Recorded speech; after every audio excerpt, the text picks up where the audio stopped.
भाग्य बड़ा या बुद्धि। एक समय की बात है, नीलकंठ चिड़िया और एक मैना महादेव मंदिर के बाहर बैठे थे। नीलकंठ चिड़िया और मैं प्रतिदिन वहीं पर आकर बैठते थे। वे दोनों महादेव की पूजा पूरे भक्ति भाव से करते थे। एक दिन नीलकंठ और मैना दोनों बैठे हुए थे। तब मैना नीलकंठ चिड़िया से प्रश्न करती है, हे नीलकंठ, भाग्य बड़ा है या बुद्धि? तब नीलकंठ चिड़िया कहती है कि तुम्हें तुम्हारे प्रश्न का उत्तर एक कहानी के माध्यम से मिलेगा। तुम एकाग्रचित होकर बैठ जाओ। मैं तुम्हें एक कहानी सुनाती हूँ। इस कहानी को ध्यान से गौर करके सुनो। मैना कहती है, ठीक है, और एकाग्रचित होकर बैठ जाती है। और नीलकंठ चिड़िया की बातें पूरे ध्यान से सुनती है। नीलकंठ चिड़िया कहानी शुरू करती है। वह करती है, एक बार भाग्य और बुद्धि में बहस हो गई। भाग्य ने गर्व से सिर उठाकर कहा, मैं बड़ा हूँ। बुद्धि बोली, नहीं, मैं बड़ी हूँ। बहस बहुत देर तक चलती रही। आखिर में दोनों ने निर्णय किया कि बहस से समस्या का हल नहीं होगा, इसके लिए कुछ करके दिखाना चाहिए। तभी उन्हें खेत में काम करता एक किसान दिखाई दिया। बुद्धि ने भाग्य से कहा, तुम अगर इसे राजा बना दो तो मैं हार मान लूंगा। भाग्य ने कहा, ठीक है, मैं इसे अभी राजा बनाता हूँ। भाग्य किसान के पास पहुंचा तो उसके खेत में खड़े गेहूं की बालें मोतियों से भर गई। किसान ने एक बाल तोड़कर देखी तो उसमें मोती निकले। उसने दूसरी बाल तोड़ी तो उसमें भी मोती निकले। उसने मोती कभी देखे न थे, सोचा ये कंकड़ हैं। वह सिर पकड़कर बैठ गया और बोला, हे भगवान, यह क्या हो गया? इन कंकड़ों का क्या करूं? साल भर की मेहनत व्यर्थ चली गई। वह खेत के किनारे बैठकर अपने भाग्य को कोसने लगा। तभी उस देश का राजा अपने मंत्री के साथ उधर से गुजरा। उसने किसान को रोते देखा तो रुक गया। उसने किसान से रोने का कारण पूछा। किसान ने राजा को सब कुछ बता दिया। राजा ने खेत में घुसकर देखा तो यह देखकर आश्चर्य में पड़ गया कि उस खेत में मोती उगे हुए थे। राजा ने मंत्री किया एक और बुलाकर कहा, क्यों न हम अपनी राजकुमारी का विवाह इस किसान से कर दें? वह हमारी इकलौती संतान है। इस भाग्यशाली आदमी के साथ सुखी रहेगी। मंत्री ने भी राजा की हाँ में हाँ मिलाते हुए कहा, आपका विचार उत्तम है।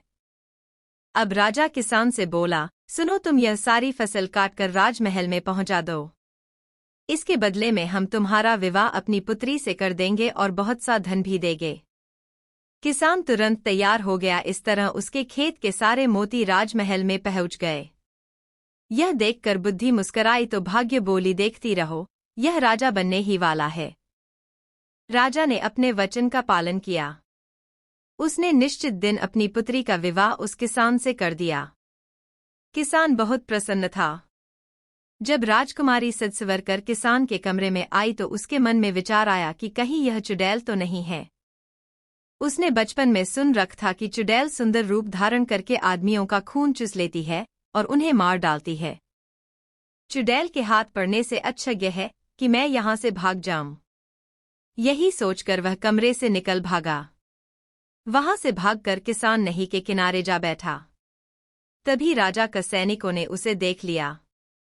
वे उसे पकड़कर राजा के पास ले आए। उसे देखकर राज को क्रोध आ गया। उसने किसान के कठोर दंड देने का निश्चय किया। बुद्धि ने भाग्य से कहा, देख लिया तुमने, अब इस आदमी को सजा होने जा रही है। बोलो, क्या कहते हो? निराश होकर भाग्य बोला, अगर तुम इस आदमी को बचा लो तो मैं हार मान लूंगा। बुद्धि ने हंसकर कहा, तो ठीक है, अब मेरा कमाल देखो। मैं चली उसके पास। जैसे ही बुद्धि किसान के पास आई, वह बोलो, राजन, आप मेरे ससुर हैं। क्या मैं आपसे पूछ सकता हूं कि मुझे क्यों लाया गया है? राजा बोला, तुमने मेरी पुत्री का तिरस्कार करके मेरा घोर अपमान किया है। इसका तुम्हें दंड दिया जाएगा। तब किसान बोला, राजन, जब आपकी पुत्री कमरे में आई तभी नदी की ओर से बचाओ बचाओ चिल्लाने की आवाज मेरे कानों में पड़ी। मैं अपने आप को रो न सका और उस आदमी को बचाने नदी पर चला गया था। अगर यह मेरा दोष है तो आप मुझे अवश्य दंड दे। किसान की बात सुनकर राजा बहुत प्रसन्न हुआ और गले से लगा लिया। वह बोला, हमारे बाद तुम ही इस देश के राजा बनोगे। तब बुद्धि ने मुस्कराकर भाग्य की ओर देखा। भाग्य ने हंसकर कहा, मैं अपनी हार मानता हूं। तुम वास्तव में मुझसे बड़ी हो। कर्म बड़ा भाग्य। एक बार एक लड़का परेशान होकर घर के बाहर बैठा था। वह कोस रहा था कि मेरे पिता ने जो भी संपत्ति मेरे लिए छोड़ी थी वो खत्म हो गई है। मैं अब क्या करूं? उसी समय उसके पिता का मित्र वहां से गुजरा और उसे समझाने लगा कि भाग्य में जो लिखा है वही होगा। उसी रात को उसे स्वप्न आया कि उसका भाग्य पहाड़ की चोटी पर उसका इंतजार कर रहा है। अगले दिन सुबह वह उस पहाड़ की चोटी की ओर चल पड़ा जिसका उसे स्वप्न आया था कि उसका भाग्य वहां उसका इंतजार कर रहा है।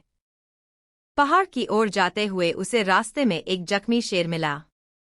शेर ने उससे पूछा कि कहाँ जा रहे हो? उस लड़के ने बताया कि मैं अपने भाग्य से मिलने जा रहा हूं।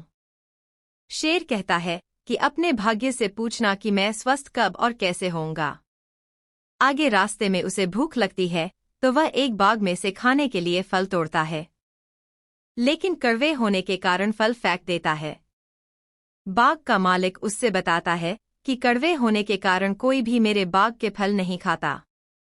जब बाग के मालिक को पता चलता है कि यह लड़का भाग्य से मिलने जा रहा है तो वह उससे कहता है कि अपने भाग्य से पूछना कि मेरे बाग के फल कैसे मीठे कैसे होंगे। पहाड़ पर जाते जाते लड़के को रात हो जाती है। वहां उसे एक हवेली नजर आती है। वह हवेली की मालकिन से वहां रहने की अनुमति मांगता है।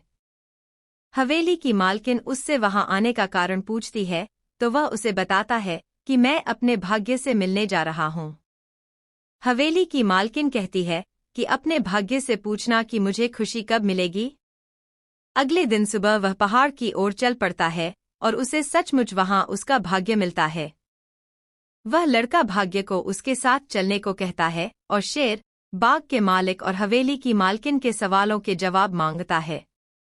भाग्य तीनों के सवालों का जवाब दे देता है और कहता है कि तुम चलो अपना कर्म करो, मैं तुम्हारे पीछे पीछे आता हूं। हवेली की मालकिन को वह बताता है कि जब तुम शादी करोगी तब तुम्हें खुशी मिलेगी। वह उस लड़के को ही उससे शादी करने की बात करती है और कहती है, मुझसे शादी के बाद तुम मेरी हवेली के मालिक बन जाओगे। तुम्हारी गरीबी दूर हो जाएगी और मुझे खुशी मिल जाएगी। लड़का बोला, नहीं, मैं तुमसे शादी नहीं करूंगा क्योंकि मेरा भाग्य मेरे पीछे आ रहा है। बाग के माली को सवाल के जवाब में उसने कहा कि भाग्य के अनुसार तुम्हारे बाग में जहां से पानी आता है वहां सोना दबा है, जिस कारण बाग के फल कड़वे होते हैं। सोना हटाने के बाद बाग के फल मीठे हो जाएंगे। बाग का मालिक लड़के से कहता है कि सोना मैं खोद कर निकाल देता हूं, सोना तुम ले जाओ। लड़का कहता है कि मुझे सोने की जरूरत नहीं है, मेरा भाग्य मेरे पीछे आ रहा है। अब वह शेर के पास पहुंच जाता है। शेर कहता है कि मेरे सवाल का जवाब पूछ कर आए हो। लड़का कहता है कि भाग्य के अनुसार जब तुम सबसे मूर्ख व्यक्ति को खाओगे तो स्वस्थ हो जाओगे। शेर ने कहा कि मैं तुमको कोई इनाम देना चाहता हूं। लड़के ने कहा कि मुझे इनाम की आवश्यकता नहीं है। लड़के ने शेर को बताया कि हवेली की मालकिन ने मुझसे शादी करने का प्रस्ताव रखा था और बाग के मालिक ने कहा था कि तुम सोना खोदने में मेरी मदद कर दो और सोना तुम ले जाना, लेकिन मैंने मना कर दिया। शेर ने पूछा, तुमने ऐसा क्यों किया? उसने कहा कि मैंने कहा कि मेरा भाग्य मेरे पीछे आ रहा है। शेर ने आव देखा ना ताव और उसी क्षण उसको खा गया। शेर ने कहा कि तुमसे मूर्ख इंसान शायद मुझे कोई और नहीं मिलेगा, क्योंकि कि तुमने भाग्य के इंतजार में गरीबी दूर करने के 2 अवसर खो दिए। अगर तुम दोनों जगह अपना कर्म करते तो तुम्हारा भाग्य तुम्हारे पीछे नहीं तुम्हारे साथ होता। सत्य कहते हैं कि इंसान के भाग्य से बड़ा उसका कर्म होता है जो उसके स्वयं के हाथों में होता है।